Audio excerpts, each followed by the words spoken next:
Now we're going to walk you through a 5-exercise program that is designed to pack mass onto your shoulders.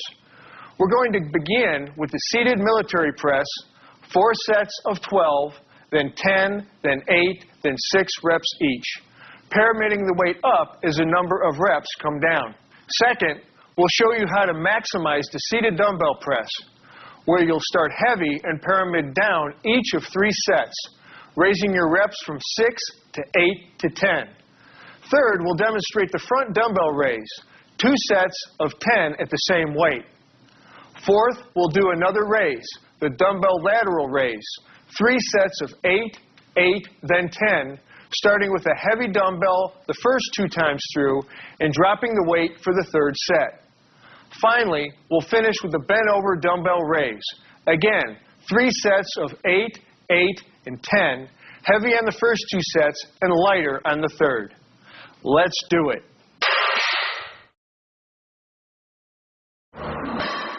The barbell press can be done standing or seated. We're going to go with the seated version here because it reduces body movement. We also recommend it as a safer alternative to the behind-the-neck press that some lifters prefer. To begin, make sure your bar is not overloaded, but that it offers serious resistance. Use a spotter if you can. Grasp your bar with a firm, palms-up grip. Then slowly and deliberately, keeping your shoulders back and your chest out while maintaining normal spinal curvature, inhale, hold the breath, and press the bar directly overhead. Keep your eyes directly forward or up slightly. Get every inch out of your extension to get full contraction not only of your delts, but in your upper traps as well. Pause only slightly at the top, exhale, and return to the starting position and move steadily into your reps.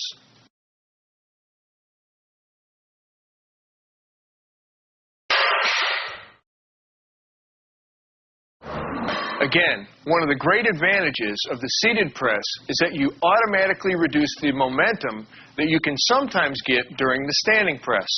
Another advantage, the seated version forces you to remain more upright. You can develop more intensity this way and at the same time gain greater stability. To begin, select a padded seat. Grasp and raise your dumbbells to shoulder level so that you have a palms-up grip.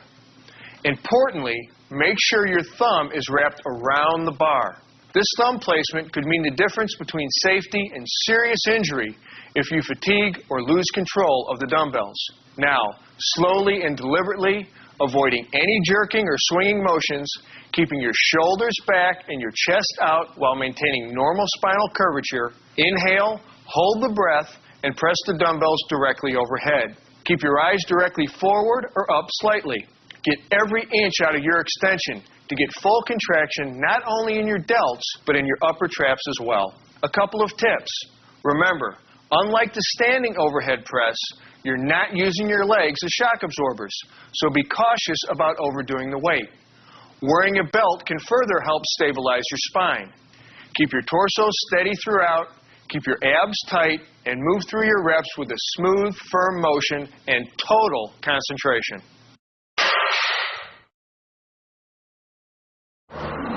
There are lots of ways of doing the front dumbbell raise, the most common being the one we're going to demonstrate today, the overhand grip to shoulder level. But we'll also have a look at several variations so you can work the muscles a little differently each time. Give them all a try over the next few weeks. To begin the exercise, stand in a stable, natural, upright position with a dumbbell in each hand, arms straight down and hands in front of your thighs. You can hold them with a pronated grip, like this, or with a neutral grip. That's with your palms facing each other. As you raise your arms directly in front of your body, inhale and hold that breath. Keep your arms straight without allowing your elbow joints to lock. Hold back on the body English and let your shoulders do the work. As you reach the top position just above shoulder level, exhale and return to the start position under strict control. Pause for a second, then repeat for reps. All right, how do we maximize this exercise? If you want extra contraction in your anterior deltoids here, use the neutral grip. If you want to really rip up your upper pecs, use more weight and don't worry about extending the dumbbells above shoulder level. If it's the traps and serratus anterior, here under the arms, you're looking to work, then raise the weights all the way directly overhead like this. Always under control on the way up and on the way down. And if you want to mix it up a little, do alternative lifts. Left, right, working at a moderate rate of speed to assure that you don't swing and that you get the full range of motion. For general development of your upper torso muscle groups with this exercise, and with all exercises, I want to stress, get the form right. Don't use so much weight that you're pushing forward with your hips or leaning back. Technique is everything.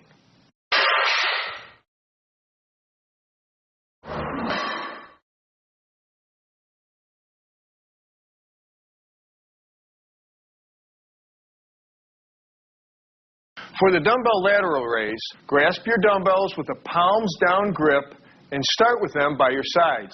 Inhale, and while holding the breath, raise your arms straight out to the sides of your body, leading with your elbows until they are directly in line with your shoulders. With a slight bend in your elbows, your hands will be just in front of your body. Keep the motion constant, with only slight pauses at the bottom to inhale in order to keep continuous tension on your deltoids. In your mind, concentrate on keeping your upper arms directly outward and on leading with your elbows to draw all movement directly from the middle deltoids. Ready to zero in on your rear delts? Then this is the isolation movement you want. Because you are standing in an unusual position, strict proper form is even more critical than ever. So let's get it right. Go light on the weights at the beginning to make sure you're going to get the full extension and are recruiting the right muscle fibers. Stand holding a lightweight dumbbell in each hand with your palms facing each other. Bend forward at your hips, keeping your back slightly arched at all times and your knees bent. In this start position, your back should be horizontal to the floor, not rounded at all, with your knees bent for better balance. One thing.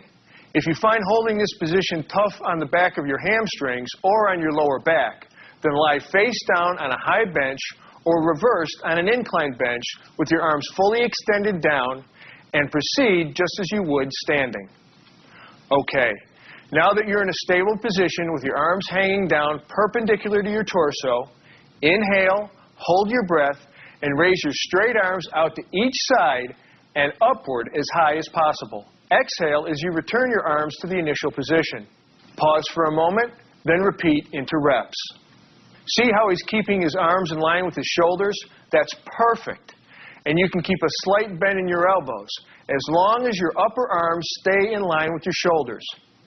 Here's a few ways to laser target particular muscle groups. If you're aiming to develop your posterior deltoids, start the exercise with rounded shoulders and raise your arms as high as you possibly can. Don't squeeze your shoulder blades together at all with this variation. Try to keep the movement at the shoulder joint alone. To work the middle trap and rhomboid muscles, round your shoulders in the start position and squeeze your shoulder blades together hard at the finish position. In all, try to keep your arms as straight as possible without being locked. That'll give you your maximum range of motion, which goes a long way towards maximum effectiveness.